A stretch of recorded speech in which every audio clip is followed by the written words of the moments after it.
Gold, trusted gold buyers. మీరు తాకట్టు పెట్టిన బంగారాన్ని విడిపించి ఈ రోజు ఉన్న మార్కెట్ ధరకు కొనబడను. Cinema reviews like cinema reviews ఇచ్చే వాళ్ళ మీద సినిమా వాళ్ళు ఎప్పుడు నెగిటివ్ గానే ఉంటారు.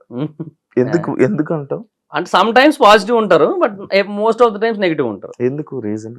అంటే ఇంకా బేసిక్ గా సినిమాలు కొంచెం బ్యాడ్ క్వాలిటీతో వస్తాయి. Quality in the sense not about VFX అలా కాదు, అంటే కంటెంట్ పరంగానే ఎందుకో రిపీటెడ్ కంటెంట్స్ వస్తూ, సో మళ్ళీ వాటికి మనం డబ్బులు పే చేస్తుంటాం కదా. సో ప్రతిదానికి ఫ్రెష్ గా డబ్బులు కడతాం మనం. సో ఆల్రెడీ ఇంత ముందు ఒక 2-3 సినిమాల్లో ఏదైతే కాన్సెప్ట్ వచ్చిందో దాన్ని ఇడిదిప్పి ఇప్పుడు ఇంకో సినిమా కింద రిలీజ్ చేశారు అనుకో, దానికి మనం ఎందుకు ఫ్రెష్ గా డబ్బులు ఇవ్వాలి?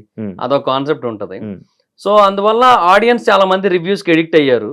సినిమాలు బాగోకపోవడం, దానికి ఏమో ఓవర్ హైప్ ఇవ్వడం బాగోని సినిమాలకు కూడా, తర్వాత ఇంక ఈ ఓటీటీ కల్చర్, తర్వాత piracy, ticket rates, popcorn rates, చాలా రీజన్స్ ఉన్నాయిలే పీపుల్ రివ్యూస్ కి ఎడిక్ట్ అవ్వడానికి. సో వాటి వల్ల ఏమవుతుందంటే అసలు ఈ సినిమాకి ఏమాత్రం సంబంధం లేని ఒక వ్యక్తి, ఒక ర్యాండమ్ పర్సన్ సినిమా తాలూకుగా కలెక్షన్స్ డిసైడ్ చేస్తున్నట్టే కదా. అట్లీస్ట్ ఒక 2% or 3%. అది కూడా ఎందుకు అనేది. మళ్ళీ దీనివల్ల ఏమవుతుంది, ఈ టాక్ విన్నోళ్ళు వేరే వాళ్ళతో షేర్ చేయొచ్చు. ఇప్పుడు పలానా రివ్యూర్ ఇట్లా చెప్పాడు బాలేదని, దాన్ని చూసిన 1,00,000 మంది ఇంకొక 1,00,000 మందికి నోటితో చెప్పొచ్చు, అక్కడ చూశాను రా బాలేదన్నారు అది ఇది అని చెప్పి. నేను ఎప్పుడు చూస్తాను, ఆయన జెన్యున్ గా చెప్తాడు, ఆయన బాలేదన్నాడు, సో బాలేనట్టే సినిమా ఎందుకు వేస్ట్ అన్నాడు అనుకో, 2,00,000 మంది అయిపోయినట్టే. 2,00,000 × 200 కలిసి 4 కోట్లు కదా, అయిపోయినట్టేగా. లైక్ అంటే ఇదే ఇప్పుడు సినిమా వాళ్ళు ఎంతో కష్టపడి ఒక సినిమా తీస్తారు. మీరు ఆ స్టోరీని కానీ లేకపోతే అందులో మ్యాటర్ ఏంటి అనేది చెప్పి ఒక రివ్యూ వెంటనే తీసి అదే మార్నింగ్ పెట్టేస్తే ఇబ్బంది కదా. నేనైతే స్టోరీ చెప్పను, ఏ రివ్యూలోని స్టోరీ చెప్పను అసలు. జీరో చెప్పేవాళ్ళు చాలా మంది ఉన్నారు. మరి దాని మీద ఎప్పుడు ఎందుకు చెయ్యలేవు? నువ్వు ఎప్పుడు చెప్పలేదు అంటే ఒకసారి రివ్యూర్ గా నువ్వు సపోర్ట్ చేస్తున్నట్ట? లేదు, నేను ఎప్పుడు స్టోరీ నా దాంట్లో ఏ రోజు రివ్యూలు ఉండదు. ఫస్ట్ హాఫ్ ఇలా ఇంటర్వెల్, సెకండ్ హాఫ్ క్లైమాక్స్, ఈ ఆస్పెక్ట్స్ ఉంటాయి తప్ప ఏ రోజు నేను స్టోరీ ప్లాట్, బేసిక్ ప్లాట్ కూడా రివీల్ చేయను. నేను ఈ రోజు ట్రైలర్ లో ఏదైనా కనబడితే దాన్ని బట్టి చెప్తాను అంతే, ఎందుకంటే అది ఆల్రెడీ అందరూ చూసుంటారు కాబట్టి అంతే. కానీ ఆడియన్స్ ఆపేస్తున్నారు కదా మీరు. ఆపేయడం అంటే ఇప్పుడు అదే అంటున్నా, బేసిక్గా ఒక సినిమా బాగున్నా బాగోకపోయినా చూద్దామని ఆల్రెడీ డిసైడ్ అయ్యి ఉన్నట్టయితే ఎవరు రివ్యూస్ ఏం చెప్పినా నో యూస్, వెళ్ళిపోతారు దానికి. ఒక సినిమా బాగుంది అని టాక్ వస్తే వెళ్దాము, లేదంటే లేదు, ఇప్పటి వరకు రిలీజ్ అయిన టీజర్ ట్రైలర్ చూస్తుంటే అంతంత మాత్రంగానే ఉంది అని అనిపించినట్టయితే అప్పుడు రివ్యూస్ కోసం వెయిట్ చేస్తారు. అప్పుడు రివ్యూస్ ఇంపాక్ట్ ఎక్కువ ఉంటది. బాగుందంటే వెళ్తారు, బాగాలేదంటే వెళ్ళరు. కొన్ని సినిమాలు ఉంటాయి అసలు ఎంత మంచి టాక్ వచ్చినా కూడా వెళ్ళొద్దని డిసైడ్ అవుతారు, అదంతే. ఇంకా ఇప్పుడు ఫర్ ఎగ్జాంపుల్ కొన్ని సినిమాలకి ఇప్పుడు జనరల్ గా ఇప్పుడు రివ్యూస్ లో ఒక 2 lakh వ్యూస్ 3 lakh వ్యూస్ వచ్చిన కొన్ని సినిమాలకి బాగుంది అని టాక్ వచ్చినప్పుడు కలెక్షన్స్ ఒక 50 కోట్లు దాటి ఉండొచ్చు. కొన్ని సినిమాలకి బాగుంది అని టాక్ వచ్చినప్పటికీ, అంతే వ్యూస్ వచ్చినప్పటికీ కూడా రివ్యూస్ లో కలెక్షన్స్ 5 కోట్లే ఉండొచ్చు, అంతే ఉంటది. ఇప్పుడు ఫర్ ఎగ్జాంపుల్ చాలా సినిమాలు ఉంటాయి. పృథ్వీరాజ్ సుకుమారన్ గారిది ఆడు జీవితం సినిమా వచ్చింది, దానికి మంచి టాకే వచ్చింది మన దగ్గర. అంటే కొంచెం లాగ్ అయిందనే ఫీల్ వచ్చినప్పటికీ కూడా ఆ కాన్సెప్ట్ ని చాలా అప్రిషియేట్ చేశారు, ఆయన డెడికేషన్ అప్రిషియేట్ చేశారు. బట్ మన దగ్గర ఏం రాలేదు, దానికి కలెక్షన్స్ ఏమంతా లేవు. అట్లా కొన్నిటికి వస్తాయి, కొన్నిటికి రావు. కొత్త లోకాకి వచ్చాయి, ఆడు జీవితంకి రాలేదు. ఎందుకు రాలేదంటే ఏమో చెప్పలేము. దానికి దీనికి సిమిలర్ టాకే వచ్చింది దగ్గరగా. ఎంత సంపాదించావు యూట్యూబ్ ఛానల్? ఒకటి అని కాదు, అన్ని కలిపి 2019 నుంచి చేస్తున్నా. సో అప్పటి నుంచి ఇప్పటి వరకు ప్రమోషన్స్ అన్ని కలిపి more than 1 ఉంటది. more than 1 year. 1 year YouTube నుంచి. అంటే జబర్దస్త్ జబర్దస్త్ నుంచి ఏం రాలేదు పెద్ద. ఎంత ఇచ్చేవాళ్ళు అప్పుడు? అందరూ 1000 రూపాయలే. ఆర్పిఎన్ నాకు ఫస్ట్ 70 స్కిట్లకి 1000 రూపాయలు ఇచ్చారు, తర్వాత ఒక 50 స్కిట్లు 60 స్కిట్లకి 2000 ఇచ్చారు. 70 స్కిట్లు 1000? ఎప్పుడు 2019 అంటే అంతే. 19 అంటే 18 నుంచి ఆర్పిఎన్ దగ్గర 18 నుంచి చేశాను నేను.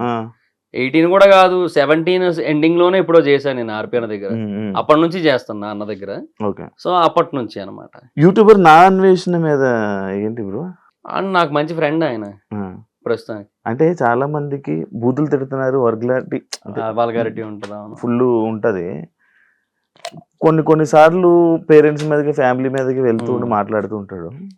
ఫ్రెండ్ అని సపోర్ట్ చేస్తున్నావా? లేదు, సపోర్ట్ ఏం లేదు. నేను దాన్ని ఏమంటారు, అది కరెక్ట్ కాదని చెప్తాను. But end of the day audience encouragement ఉంది దానికి. ఆయన ఐస్లాండ్ వెళ్ళి అక్కడ వాటర్ ఫాల్స్ కొన్ని చూపించాడు ఆయన. వరల్డ్స్ బెస్ట్ వాటర్ ఫాల్ అనిపించింది నాకు అక్కడ. ఆయన క్యాంపింగ్ వేసుకొని వ్యాన్ తో అది డ్రోన్ షాట్లు చూపించాడు. అసలు ఎంత ఖర్చు అయినా పర్లేదు, జీవితంలో ఏదో ఒక టైంలో అక్కడికి వెళ్ళాలనే ఫీలింగ్ వచ్చింది నాకు. అంత బాగుంటది అది. దానికి 4 లక్షల వ్యూస్ వచ్చినాయి. ఆయన ఒక యూట్యూబర్ నో ఒక ఇన్ఫ్లుయెన్సర్ నో తిడుతూ వీడియోలు చేస్తే 20-30 లక్షల వ్యూస్ వస్తాయి. ఇక్కడ ఎవరి తప్పు? చూడకూడదు అట్లాంటివి. నేను అదే అంటున్నా, ఇప్పుడు ఇట్లాంటి వాటిని ఎంకరేజ్ చేస్తున్నారు. 18+ డైలాగుల్ని, 18+ కంటెంట్ ని, వాటిని ఎంకరేజ్ చేస్తున్నారు. అటు బూతులు మాట్లాడుతున్నా కూడా త్యాగరాజ కీర్తనలు లేదంటే శ్రీశ్రీ మహాప్రస్థానం అన్నట్టు వింటున్నారు వాటన్నిటిని కూడా. మరి ఇంకా అయ్యే చెప్తారు వాళ్ళు. శ్రీశ్రీ మహాప్రస్థానం ఎందుకు చెప్తారు? ఇయ్యే ఎక్కువ వింటున్నప్పుడు అంతే ఉంటది. రివ్యూస్ అవును 9 కి బిగ్ బాస్ ఇస్తున్నా వైబ్స్ లోనే. ఓన్లీ బిగ్ బాస్ రివ్యూస్ మీద ఎంత సంపాదిస్తామా? ఒక అంటే పెర్ సీజన్ సీజన్ ఒకవేళ బాగా ఎక్కువ వీడియోలు చేస్తే మంత్ కి ఒక 2 lakhs అబౌవ్ వస్తుంది. 2 lakhs అంటే నాకు ఇంకా అంత రీచ్ లేదు కదా. నేను ఎక్కువ వెళ్తది కదా బానే. అంటే ఒక 3 lakhs వరకు కూడా వచ్చు. 2 lakhs to 3 lakhs మధ్యలో ఉంటది. 3 వరకు టచ్ అవ్వచ్చు. ఒక సీజన్ మొత్తానికి 15 వరకు వెళ్ళొచ్చేమో ఒకవేళ బాగా క్లిక్ అయితే. అక్టోబర్ నవంబర్ మంత్ లో మనకి ఆర్పిఎం ఎక్కువ ఉంటది కదా, అప్పుడు మేబీ క్లిక్ అయితే ఎక్కువ రావచ్చు. 3 నెలలకు 15 లక్షలు, 4 నెలల కంటే 3 నెలలు 15 రోజులు కలిపి అట్లా ఏమైనా రావచ్చు. బట్ నేనేమంటే నాకు already Mahidhar vibes, trending topics, facts and mysteries, ఇప్పుడు బిజినెస్ పెట్టా కొత్తగా, ఇవన్నీ ఉండడం వల్ల అన్ని చేయలేను, తక్కువే వస్తుంది. ఇప్పుడు తగ్గించాను. కంటెంట్ డౌన్ కూడా అయింది మధ్య. కంటెంట్ కూడా ఎక్కువ పెట్టలేకపోతున్నా. హైదరాబాద్ వచ్చా ఇప్పుడు, ఇక్కడ కుదరట్లేదు చేద్దామంటే. ఎంత అయింది బిజినెస్ పెట్టడానికి? అరౌండ్ ఒక అంటే 60 దాకా అయింది. 60 lakhs. పెళ్లి అయింది కదా రీసెంట్, కట్నమా? అదేట్లేదు. ఏంటి పెళ్లి? లవ్ మ్యారేజా? ఎప్పటి నుంచి లవ్? అంటే 2024 జనవరి 1 నుంచి. ఎక్కడ, ఎలాగా అంటే చెప్తా ఒకసారి. అంటే తను ఆంధ్ర యూనివర్సిటీలో ఎంఎస్సీ చేస్తుంటారు. వైజాగే అంటే తన రాజమండ్రి, ఎంఎస్సీ కోసం ఆంధ్ర యూనివర్సిటీ. సో అట్లా నా సబ్స్క్రైబర్ కొంచెం అలా ఇన్స్టాలో మెసేజ్ చేసి, అయ్యో నా ఎన్ని సబ్స్క్రైబర్లు మెసేజ్ చేశారో చూడు, రిప్లై ఇవ్వలేం బ్రో, భయం. మళ్ళీ నువ్వే రివ్యూ ఇస్తావు, శివరాజు రిప్లై ఇచ్చాడు అని చెప్పి. ఎందుకు బ్రో? నాకు సరిపోయింది. లేదు, పెళ్లి చేసుకుంటే ఎవరేమనరు కదా, అది కూడా కరెక్ట్. సారీ చెప్పు, అది కూడా కరెక్ట్. సో ఆ తర్వాత ఇంకా అట్లాగా ఇంకా కాసేపు ఒక 2-3 times నార్మల్ గా మెసేజ్ చేసుకుని, ఆ తర్వాత అట్లా మాట్లాడుకుని కొంచెం తర్వాత ఒక రోజు అట్లా బీచ్ రోడ్ లో కలిసి అలా ఫ్రెండ్షిప్ అనేది బిల్డ్ అయింది. అట్లా లవ్ అయిపోయి లవ్ మ్యారేజ్ చేసుకున్నా. అట్లా అరేంజ్ మ్యారేజ్ అనుకున్నా నేను. నువ్వు మ్యారేజ్ అయిపోయి నేను వైజాగ్ వెళ్ళిపోయాను బ్రో అంటే.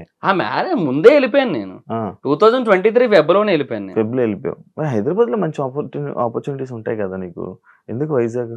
అంటే వెళ్ళిపోయాను ఇంకెందుకంటే నాకు బేసిక్ గా కొంచెం అది ఎలా అంటే